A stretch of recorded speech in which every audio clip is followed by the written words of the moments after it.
Everyone, you are watching serials यापा, जहां पे हम देते हैं आपको आप ही के फेवरेट शोज की इंटरेस्टिंग अपडेट। आज रात के ये है चाहते के एपिसोड में शुरुआत होने वाली है हैरी और रुद्राक्ष के साथ। हैरी यहां पर रुद्राक्ष को बार बार यही कहता हुआ नजर आएगा कि मैंने देविका का खून नहीं किया है, लेकिन तब रुद्राक्ष हैरी की पिक्चर दिखाएगा देविका के मेकअप आर्टिस्ट को और उससे कंफर्म करेगा कि क्या उस रात देविका के साथ तुमने इसे देखा था और जिसके बारे में तुमने सिक्योरिटी गार्ड को इन्फॉर्म किया था और घर छोड़कर चली गई थी।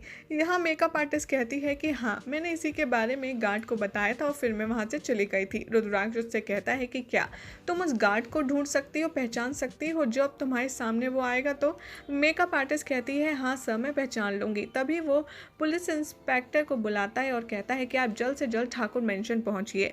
उधर सुलोचना बंटी को कॉल करेगी और उसे पता चलेगा कि रुद्राक्ष बहुत ज़्यादा बिजी है प्रिशा की बेगुनाही का सबूत ढूंढने के लिए और वो रुद्राक्ष की कंप्लेन करेगी शारदा से। शारदा कहती हुई नजर आएगी कि रुद्राक्ष कुछ भी करके प्रिशा को वहां से निकाल करके ही रहेगा। साथ में रुद्राक्ष कुछ गलत तो नहीं कर रहा है सुलोचना कहती है कि हाँ, लेकिन अब प्रिशा अरमान की बीवी है, इसलिए अरमान को जो उसके साथ करना है उसे कर देना चाहिए। वो रुद्राक्ष का मैटर नहीं है। और अब प्रिशा के साथ वो क्या कर रहा है? अब वैसे भी वो उसके पास लौट कर तो आने से रही। शारदा कहती है कि नहीं, रुद्राक्ष और प्रिशा एक दूसरे के लिए ही बने हैं, उन दोनों को एक दूसरे के साथ वापस आना ही होगा। उधर ठाकुर मेंशन में देविका की मेकअप आर्टिस्ट पहुंच जाएगी और रुद्राक्ष और अरमान के कहने पर सारे सिक्योरिटी गार्ड आ जाएंगे जो उस रात ड्यूटी पर थे। मेकअप आर्टिस्ट एक गार्ड के ऊपर पॉइंट करती है फिंगर और कहती है कि हाँ, यही थे जिनको मैंने देविका के रूम के बाहर देखा था। अरमान उस गार्ड से पूछते हैं कि बताओ, तुमने देविका के रूम में उस दिन आखिरी बार किसको देखा था? रुद्राक्ष यहाँ हैरी की तस्वीर दिखाते हुए कहता है उससे, और बल्कि हैरी को पकड़ के ले आता है और कहता है गार्ड से कि क्या तुमने इसी को देखा था देविका के रूम के बाहर? सिक्योरिटी गार्ड कहता है कि नहीं, मैंने इन्हें नहीं देखा था। अरमान कहता है कि अगर इसे नहीं देखा था तो फिर किसे देखा था? सिक्योरिटी गार्ड सबसे बड़ा खुलासा करते हुए कहता है कि मैंने दिग्विजय यानी कि चाचा जी को देविका के साथ उस दिन लड़ते हुए देखा था। रुद्राक्ष कहता है कि चाचा जी, लेकिन आपने हमें तो बताया नहीं कि आप भी देविका से मिले थे उस दिन। क्या आपने उसे मारा है? लेकिन क्यों? चाचा जी कहते हैं कि शट अप, मुझे तुम ब्लेम मत करो, देविका मेरी बेटी जैसी थी, मैं भला उसे क्यों मारूंगा? अरमान उससे कहता है कि ले आपने हमें बताया क्यों नहीं? दिग्विजय कहता है कि लेकिन मैं देविका के पास गया था सिर्फ उसके सिग्नेचर लेने ट्रस्ट फंड पेपर्स के ऊपर, और उसको साइन करवा कर मैं वहाँ से चला आया था। बाद में वो कहता है रुद्राक्ष के ऊपर ब्लेम लगाते हुए कि हमारा रिश्ता पहले से खराब हो चुका है रुद्राक्ष के साथ, इसीलिए ये झूठे इल्ज़ाम लगा रहा है और सिक्योरिटी गार्ड को वो जॉब से निकाल देता है। वो पुलिस इंस्पेक्टर से कहता है कि रुद्राक्ष और प्रिशा का अफेयर है, इसीलिए रुद्राक्ष कोशिश कर रहा है ब्लेम मेरे ऊपर डालने की और प्रिशा को बचाने की। पुलिस इंस्पेक्टर कहते हैं कि आप हमें अपना काम करने दीजिए और वहां से चले जाते हैं।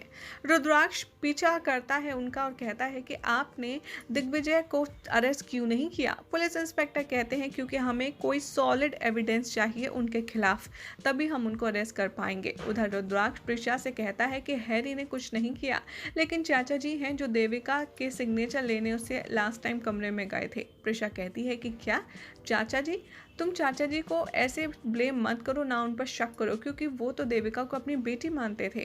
तभी रुद्र इन्फॉर्म करता है कि हाँ, हमारा लॉयर है जो इस केस को हैंडल कर रहा है और वही ट्रस्ट फंड का मैटर भी हैंडल करेगा, तब सब खुलकर सामने आ जाएगा। तभी दिखाया जाएगा कि रुद्राक्ष की बात करने के बाद में लॉयर का फ़ोन आता है अरमान के पास और कहता है कि मुझे आपसे मिलकर कुछ बात करनी है, आपको कुछ बताना है। उधर रुद्राक्ष, सिक्योरिटी गार्ड और पुलिस इंस्पेक्टर सब पहुंच जाएंगे ठाकुर मेंशन, जहां पर रुद्राक्ष रिवील करेगा कि चाचा जी देविका के कमरे में गए थे सिग्नेचर लेने, ऐसा लॉयर ने भी कंफर्म किया है। लॉयर यहां पर रिवील करता है कि हाँ, चाचा जी ने सारा जो पैसा था देविका के ट्रस्ट फंड का वो अपने अकाउंट में ट्रांसफ़र करवा लिया है, सिर्फ 1 लाख रुपए छोड़े हैं देविका के अकाउंट में, और देविका को ये बात शादी वाले दिन ही पता चली थी। अरमान दिग्विजय से कहता है आपने इतना बड़ा धोखा हमारे साथ क्यों किया? बोलिए आपने ऐसा क्यों किया? यहाँ पर चाचा जी ये बात तो मान लेते हैं कि हाँ, वो देविका का पैसा यूज़ कर रहे थे, लेकिन देविका का मर्डर उन्होंने किया है, ये बात वो नहीं मानते। यही हो जाएगा आज रात के एपिसोड का एंड। अब ऐसे में देखना होगा बेहद खास कि आखिर देविका का असली कातिल कौन निकलता है और उसको रुद्राक्ष कैसे ढूँढ निकालेगा। वेल ऐसे ही मज़ेदार अपडेट्स के लिए हमारे चैनल सीरियल सियापा को सब्सक्राइब करना ना भूलें।